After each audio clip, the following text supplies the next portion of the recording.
Hello, I'm Sophiralou and welcome to my channel. Hello guys and welcome to my very first marker review. I picked up these pens which are called graphic pens, which I will leave a link to down below.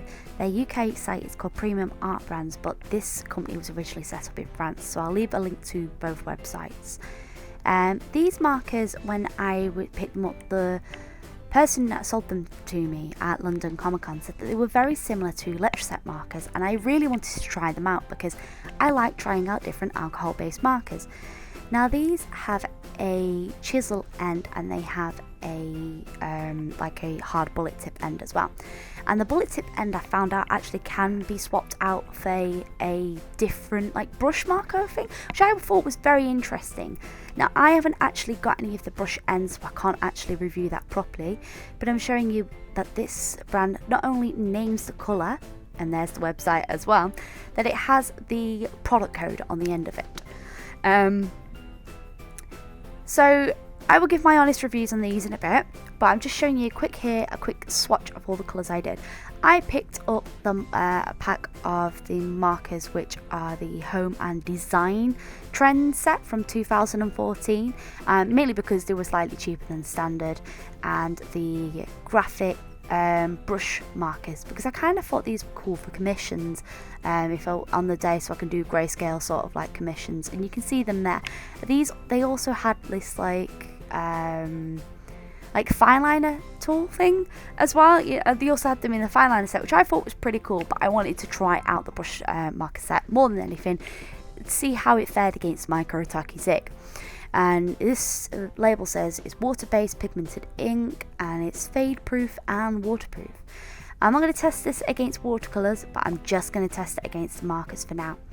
As you can see, this was me blending test. It does bleed through on paper, but this I am going to be using my standard mixed media pad because I use this for all my markers.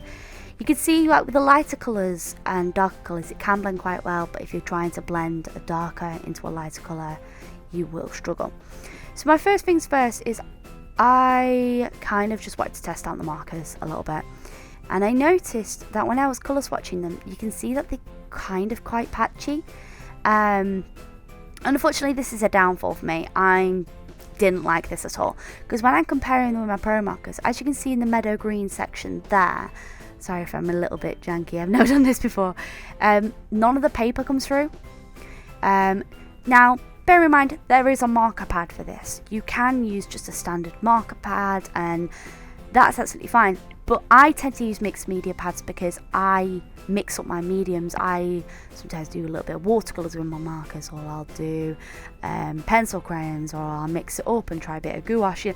I like to be able to have that variation in between all my styles, just so then I can have a bit of a variation in the mediums just to build up a piece.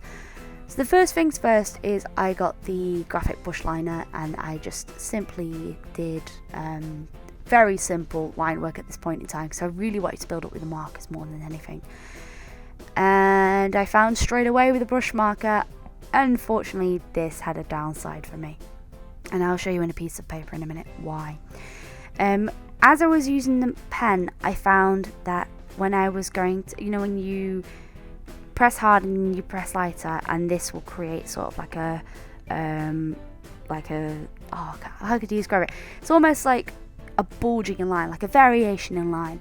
I found that as I tried to taper it off, it wasn't coming off smooth. It was creating this very frayed edge, and I think this may just be the material that the actual end is made of, because it's more of a sponge fibre than it is of for example the pentel has very hair fibre.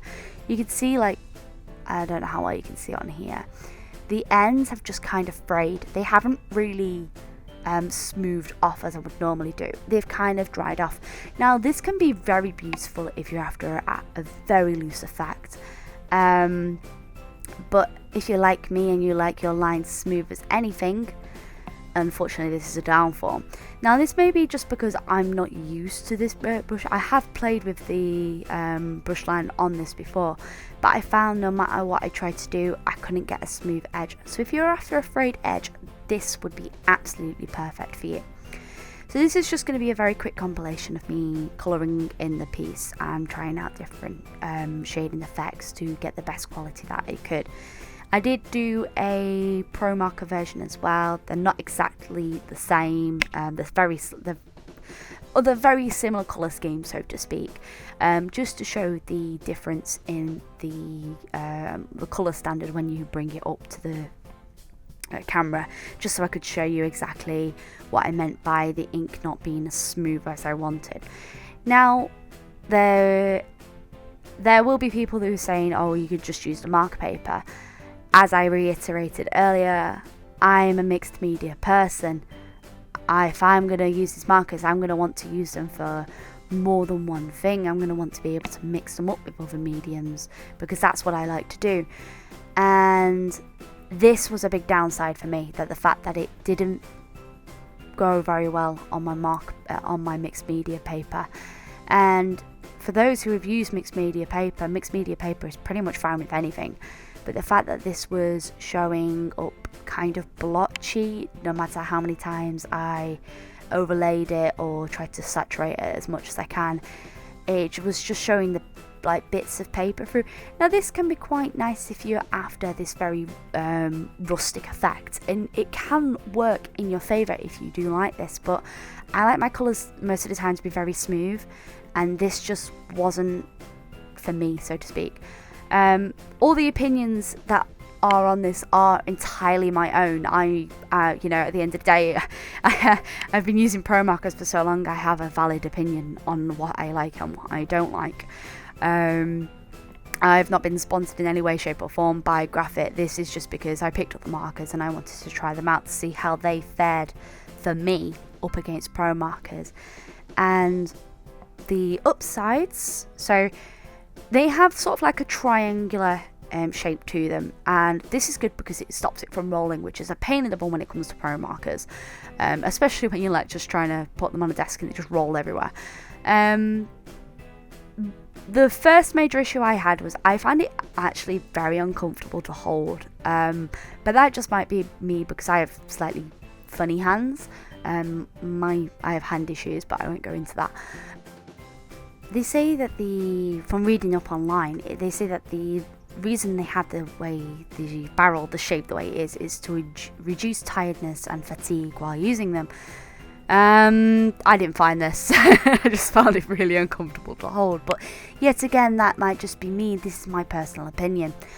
One of the things I didn't like was when I swatched them and as I was colouring, the colours are very dark in comparison to their ends. For example, I was expecting the colour Jasmine to be extremely light because on the end it looked light and it wasn't. And the colour Princess Rose, I think it was, I was expecting that to be a very light pink, and it turned out to be a very neon pink. And I guess this is why it's good to always swatch before you colour.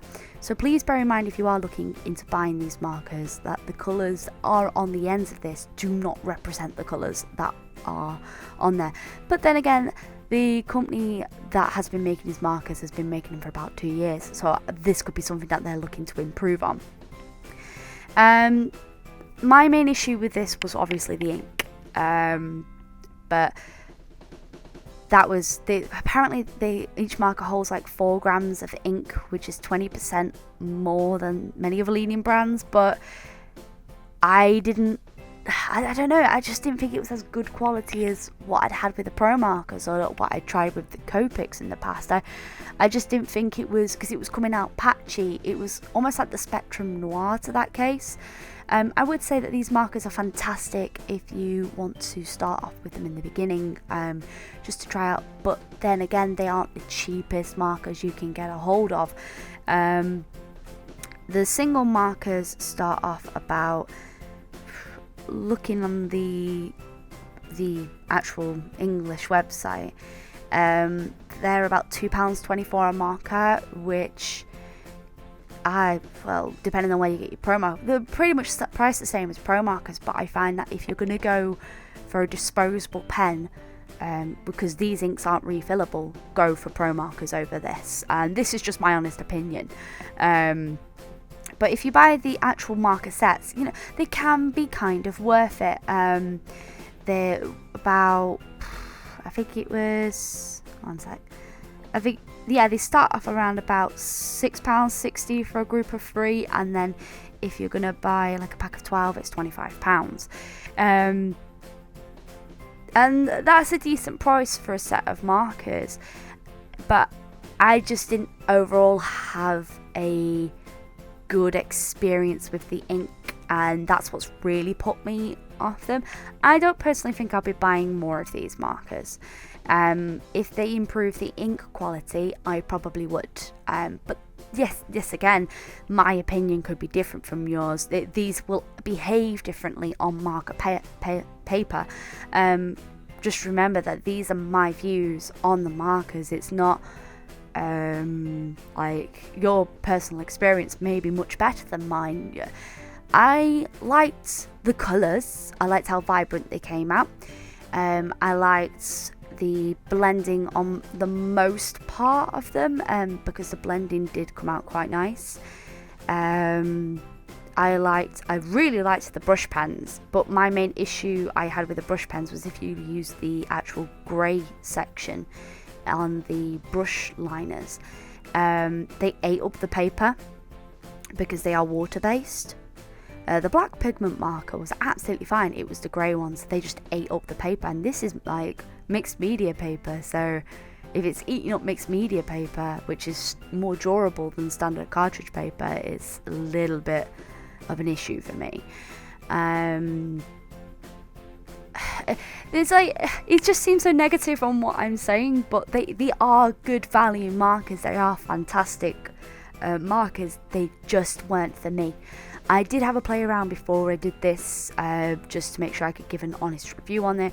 I've tried out different pens, I've tried out different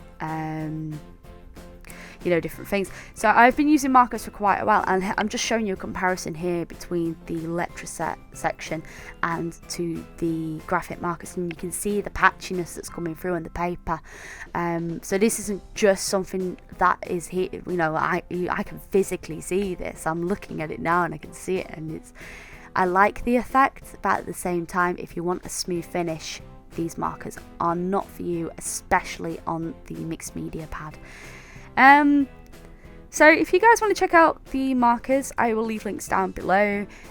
Please don't think I've been too negative in any way, shape or form. Like I said, this is just my honest opinion about the pens. I am very happy to look at different markers and try them out against their other leading brands, just because I think it's fair for me to do that. I hope you guys like this video. If you guys want to see more reviews on pens, let me know. If you ever want to see more content from me, maybe subscribe. And if you've got a pen brand you want me to check out, let me know in the comments down below. I'd be very interested to try out new equipment, see whether or not it works for me. I hope you guys like this video, and if thank you always so much for watching, and as always, stay creative.